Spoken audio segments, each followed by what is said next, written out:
Coucou la famille, bienvenue sur la chaîne. Heureux de vous retrouver aujourd'hui pour une nouvelle vidéo. Bien sûr, avant de rentrer dans le vif du sujet, j'invite tous ceux et celles qui aiment le contenu à liker et à partager la vidéo avec votre entourage. Avant de parler du match du Barça face à Mallorca, j'ai juste un message à faire passer. Aujourd'hui, une légende nous a quittés, Akira Toriyama, le père de Dragon Ball. Comme vous pouvez le voir sur mon maillot, c'est l'un de mes personnages préférés, Dragon Ball, qui m'a accompagné toute ma jeunesse. Et franchement, perdre une légende comme ça fait mal surtout à la communauté et aussi à tous ceux, je pense, qui ont grandi avec Dragon Ball. Donc, c'est une œuvre qui a marqué toute une génération. Donc, franchement, repose en paix, comme on le dit en japonais, arigato, pour tout ce qu'il a apporté pour notre génération.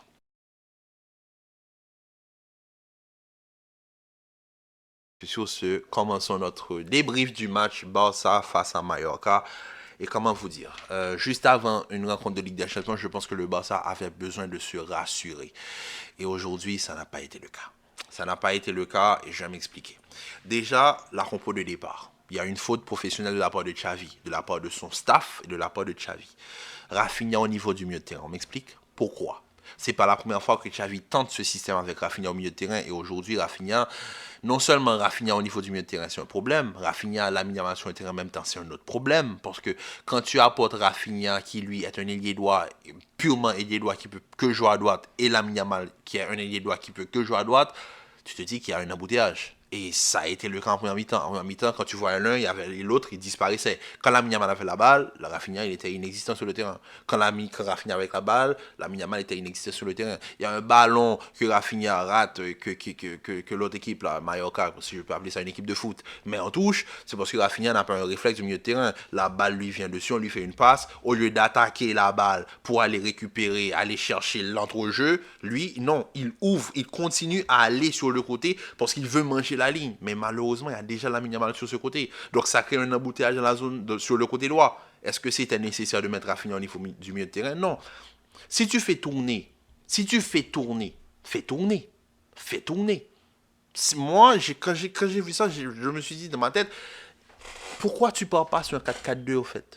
Parce qu'il faut se rassurer, il faut éviter de mettre trop de joueurs, il faut essayer de... Parce que déjà, entre le milieu de terrain et l'attaque, il y a trop de blessés. Donc, il faut essayer de gérer. Donc, pas sur un 4-4-2. Comme vous pouvez le voir sur l'écran, j'ai fait un 4-4-2 avec Ter Stegen dans les buts, Koundé à droite, Koubarsi en axe central avec Inigo Martinez, Cancelo à gauche, double pivot Koundé Christensen, Lamine Yamal, Joao Félix, Victor Roque, Marc Bouillou. Voilà, si tu fais tourner, fais tourner.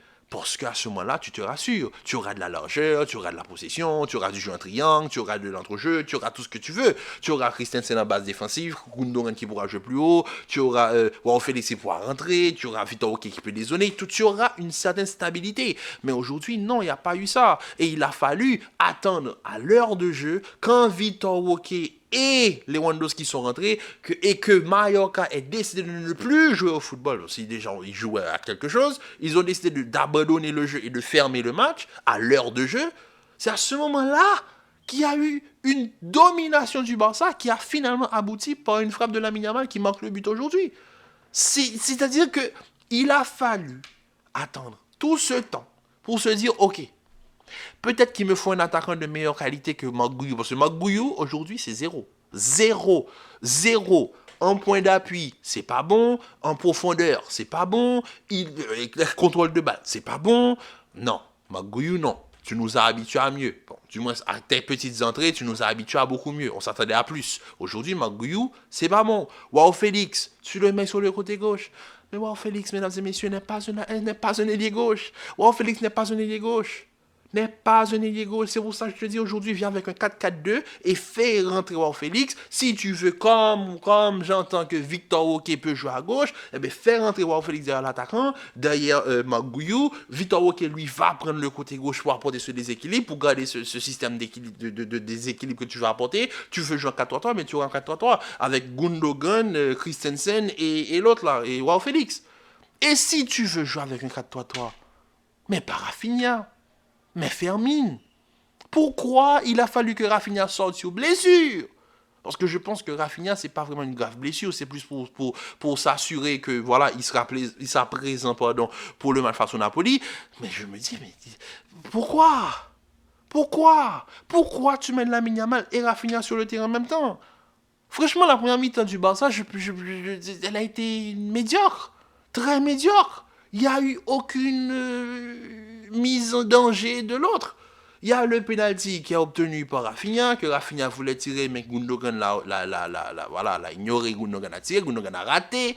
Ensuite, il y a eu peut-être la feinte de frappe de Joao Félix, dont le danger vient quand il est rentré dans l'axe, il a fait une feinte, il a éliminé toute la défense et il est passé juste à côté. Ensuite, il y a peut-être un ou deux, trois débordements de Lamine Yamal, mais après ça, c'est tout. L'autre équipe, ils jouent pas. Ils font que des longs ballons. Ils jouent au rugby, au football américain. Je sais pas ce qu'ils sont en train de faire sur le terrain. Mais ça c'est pas du football. Ils font que des longs ballons. Comme ils ont deux attaquants de très grande taille qui sont Larin et Muriqi, ils se disent, ok, si on arrive à les toucher, voilà, on va essayer de joindre une touche et essayer de jouer dans le dos. C'est pas ça. Donc le Barça aujourd'hui, ils ont eu une énorme possession, mais une possession qui va où? Une possession qui va où?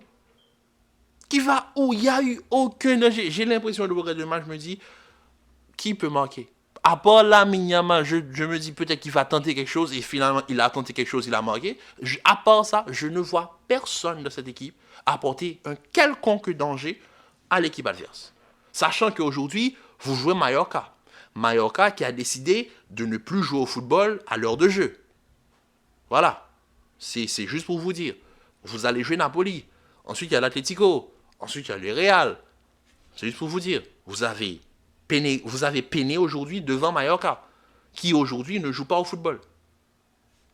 Je préfère vraiment attirer l'attention sur ça. S'ils devaient se rassurer pour la Ligue des Champions, ils ne se sont pas rassurés du tout.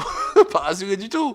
Parce que l'équipe, il y a certains joueurs qui arrivent à tirer leur épingle du jeu. Et là, je vais parler bien sûr de deux joueurs bien précisément. Koubarsi et Lamine Yamal. Koubarsi, pour moi, qui s'installe de plus en plus dans cette équipe. Koubarsi, qui pour moi va devenir dans le futur l'un des piliers de ce projet de reconstruction du FC Barcelone. Lamine Yamal, qui lui est déjà et peut-être sera encore plus dans le futur le projet, le centre même, l'épicentre même de tout ce que le Barça va construire dans les futurs, dans les 10 prochaines années. Tu te dis, ok, il y a ces deux-là, ça passe. Il y a Fermin Lopez, il y a Gavi, il y a Pedri, etc. Oui, mais pour le moment, là, eux, ils sont pas là. Fermin Lopez, aujourd'hui, c'est pas vraiment un essentiel, parce qu'aujourd'hui, on joue en 4-3-3, on préfère mettre Rafinha sur Fermin Lopez. Mais bon, ensuite, donc il y a tout ça autour, tu te dis, ok, mais après ça, les autres, là, vous faites quoi? Inigo Martinez, j'avais l'impression de voir...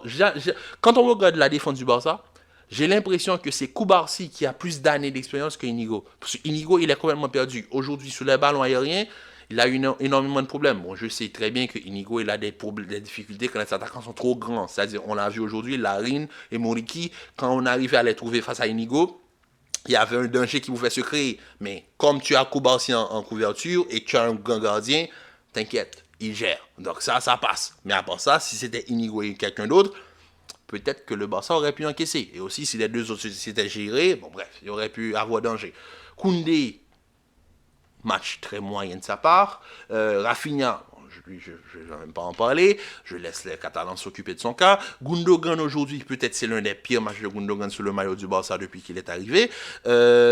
Christensen, Christensen, il joue pas à son poste et quand même il fait le travail, donc pour moi ça passe. Joao Cancelo, mi-figue, mi-raisin, je ne peux pas dire qu'il fait un bon match, il fait un match assez moyen. Joao Félix, il joue pas à son poste, mais lui, Joao Félix, énormément de coachs n'arrivent même pas à trouver un poste. Mais moi je dis, Joao Félix, c'est lui qui doit jouer derrière l'attaquant. Il peut, oui, peut-être de temps en temps aller sur le côté gauche, mais c'est pas une ailier gauche de formation. Magouillou, zéro. Les rentrées en jeu, Fermin Lopez, il a apporté énormément et ça s'est vu dans la construction du jeu. Victor Roque, il a apporté de l'intensité. Lewandowski, on voit la différence quand on joue avec un Magouillou et un Lewandowski. Quand tu joues avec un attaquant beaucoup plus expérimenté, ça t'apporte ce genre d'action. Parce qu'on a vu sur le but de Lamine Yamal, c'est Lewandowski qui est là, dos au but, qui se bat, il garde la balle, il fait une dernière passe vraiment à la limite. Et Lamine Yamal, lui, c'est le génie qui suit. Là. La passe a été faite, là, le génie de Lamine Yamal a fait le travail, et là, ils ont fini par manquer un but. Mais sinon, s'il n'y avait pas ça, je regarde ce match, je me dis qu'il n'y a pas moyen que le Barça marque un but. Je ne vois pas d'où le danger peut venir, à part de Lamine Yamal. Et Lamine Yamal, c'est 16 ans. 16 ans, 17 ans, 16 ans, 17 ans, 16 ans. En tout cas, il est très jeune, il n'a pas encore 18 ans. C'est juste pour vous dire que le Barça, le grand Barça, se repose déjà sur un garçon de 17 ans. Offensivement, vous vous reposez sur Lamine Yamal, et défensivement, c'est Koubarsi. Tous les investissements qui ont été faits autour, ça n'apporte absolument aucune assurance. En tout cas, bon, voilà. Match assez moyen de la part du Barça. Maintenant, on attend de les voir mardi face au Napoli pour leur qualification en quart de finale. On espère qu'ils vont se qualifier. Mais sur ce, la famille, je vous dis à très bientôt pour une nouvelle vidéo. Aussi, la Première Ligue revient. On recommence avec les débuts de la Première Ligue sur cette chaîne à partir de ce week-end. Et aussi, il y a un énorme City Liverpool, match très important pour le titre. Donc, on revient avec la Première Ligue sur la chaîne ce week-end. Donc, sur ce, la famille, prenez soin de vous. Commentez, likez, partagez. Restez en paix et en santé. Je vous dis à très vite pour une nouvelle vidéo. Peace.